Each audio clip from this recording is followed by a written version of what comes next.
In this video, we're talking about one of my favorite snowboarders, and we're going to really dissect what he does better than anyone else in the world, and that is upper and lower body disconnection.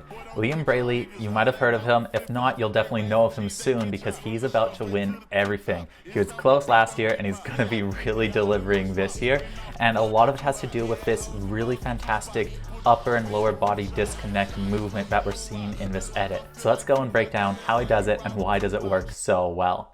What we mean by upper and lower body disconnection is this right here. See how he's letting his lower body rotate as he keeps his upper body angled this way? What this does is it increases the range of motion that he can continue his momentum. So because he's landing with his upper body so under-rotated, he's able to continue that momentum going throughout the full feature and channeling that energy through. Here, he's not even doing it for a spin out, but what it's doing instead is letting him completely control that fast rotation and disperse it, allowing him to land with this confidence and steeze. And this is able to be gone and used to accelerate rotation, slow down them, the whole 9 yards. So let's go and look at this takeoff. See how his upper body is completely 90, his legs are straight? From here, he's going to utilize complete counter rotation to get that 270 around. Because he counter rotated so much, his upper body is now completely shifted over here. And I want you to pay attention, look at how it's stacked over the balls of his feet. So even though he's doing such a large counter rotation, let's look at his center balance. On the heels here, and then as he rotates, his upper body is set in the perfect position to land on the toes. You can only utilize counter rotation with this much aggression if your center balance is set so strong. So that's one where he uses it to go and diminish his rotational energy. Oh, so is this one. And this is what he does so well that I love. Look at how long he stays looking back at the landing. A big problem people have in snowboarding is as soon as they're landing, they're already starting to look downhill, starting to go where they're going. But because he's landing with so much of his upper body angled back towards the hill, whole upper body rotated, legs here, he now can disperse it, and he really just waits to do it. That makes it so there's no chance that he's going to flip out, do like a rock to his heel edge, and it ends up just looking so incredibly steezy. So 270 on here, let's see what he's doing. First, he's using a little bit of rotation. We can see that his upper body is continuing momentum, but he's still aiming for that very rotated 90 position of that upper body. From there, he's instantly activating counter rotation and he's cross pulling his upper body into that perfect frontside board slide position. Let's go and just pay a little respect to his center balance. See how his upper body has a slight little bit of hinge and his legs aren't fully extending? This is making it so he's not going and losing that center balance and he's able to keep it rotating through. So the angle in his upper body here is very similar to the angle of his upper body finishing, just going and pulling down more into it. And then since he's landing with his upper body so much like this and used counter rotation, it killed his maximum rotation velocity, and that's what's letting him just go and hold it. And then it's still like a little hard to hold this rotation, so now he counter rotates his upper body coming back the other way in order to hold it back looking at the landing. Here he's using that insane separation to go and get such a buttery 270 out. So he's coming up, straight takeoff. This is actually pretty much perfect takeoff for like a backside 360, where you're coming off the back foot, you're rotated a little bit, and then you're able to continue that momentum through your upper body with that disconnect. And what he's doing here is he's going and keeping it control tight. So this is exactly like a backside 360 at this point. Center of balance, eyes in the same position, legs stacked. And now he's going to take his upper body and pull it through. Oh, and it's so good, so locked in on that back foot. And the reason why it's so locked in on that back foot is because of how he has his upper body angled. So he's not going and digging in with a lot of toe pressure, taking off a nice and flat base, but the angle of his body is putting him onto that rail, letting him go, grip in, hit this position, and then just perform a standard backside 360 rotation. The exception he's making here is he's exaggerating how much it's over the back foot in order to get it blunted, get it extra styled. And as he shifts more and more to his back foot, it actually increases the range of motion in his hips, allowing him to go and get this upper body position even more exaggerated, letting him get this really effortless bring around for the 270. And this talent and like technique works so well on the jumps. Let's go and find a good one here. Oh yeah, we'll use this one. Boom, he lands some of the most bolts and the most clean jump tricks you'll see in snowboarding right now. be it an 1800 or a 720, this guy's locked in. So first, he's snapping in that downward rotation. It's not like a 16, 18 plus, so he's not needing to over rotate his upper body to make his rotation set uphill. Instead, he's doing a standard double cork snap. So now he's going and staying neutral with his head, and now tucking his head in and accelerating the rotation in order to go and get him into this flippy spot. So that's the difference between doing like double versus flat. If you're doing it like flat, you just want to keep your head centered and keep your whole body pulling. But here he's going and using his head to pull into his shoulder. And this is something that he does very well. That's different from how some of the Japanese riders do.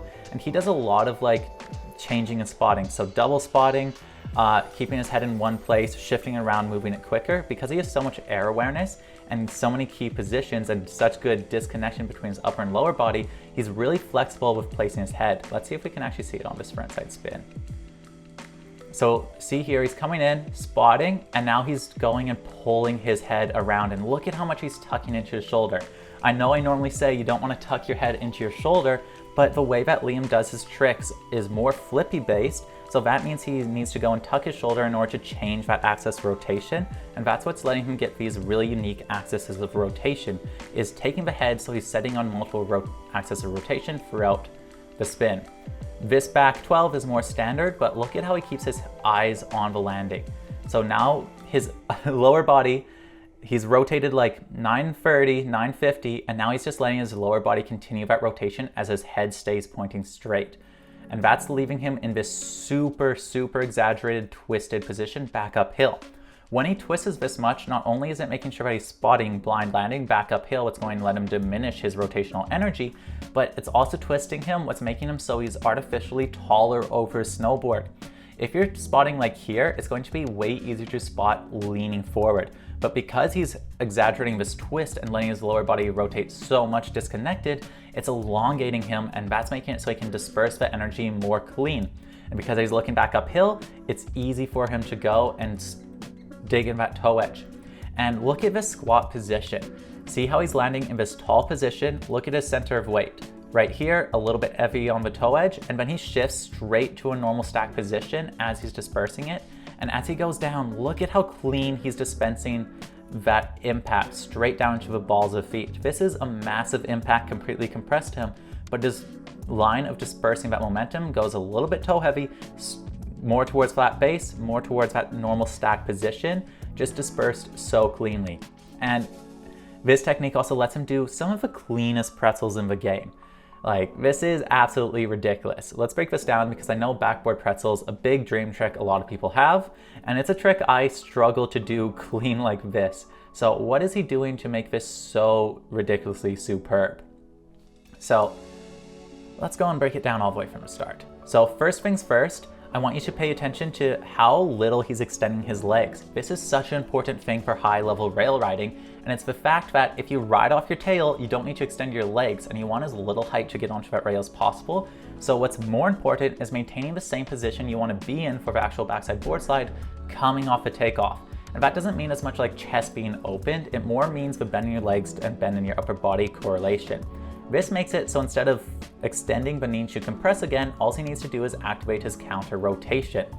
And as he goes and hits his board slide, notice how he's landing with his arm not all the way in its max rotated position.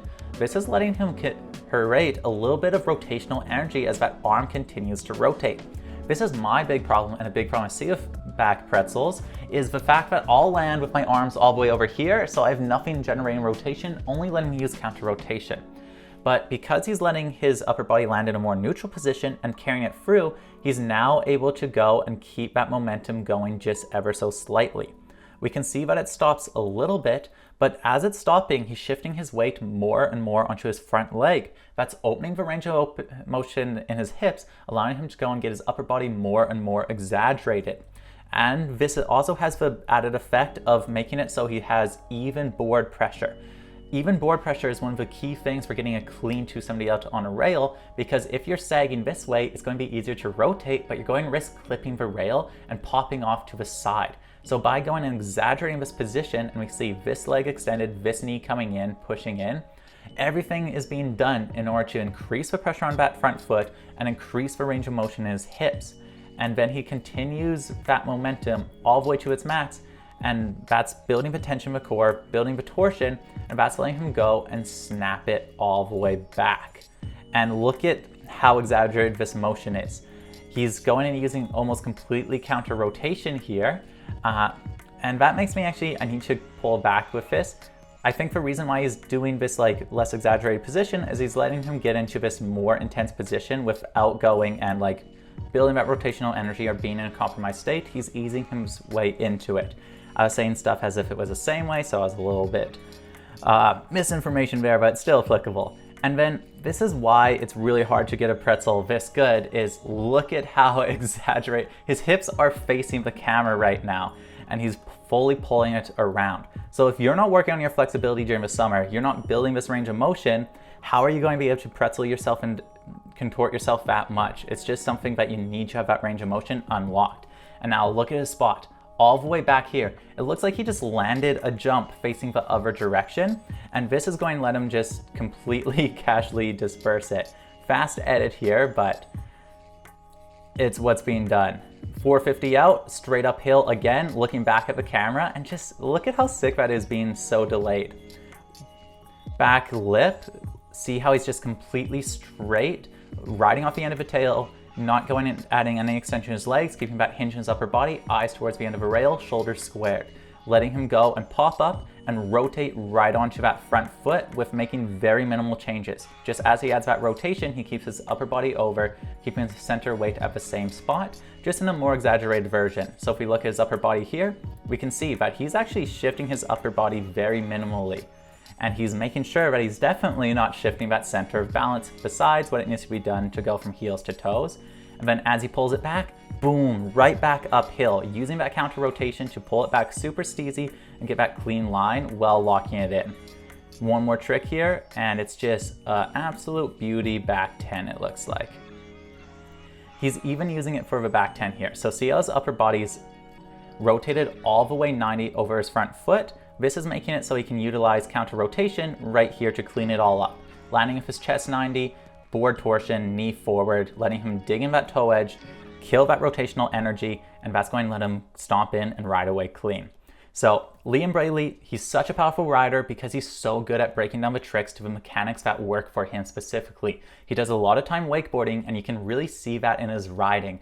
And the result is he has multiple rail tricks. I'd say he's the best contest rail rider in the world because he has so many different options that he could use to win any given contest at any level. So if you want to get better at snowboarding, if you want to get better at riding, follow this dude, check out his form because he's riding at the highest level, and I think we're going to see serious contest dominance in future years. Thanks for watching, and we'll be back at it with another video soon.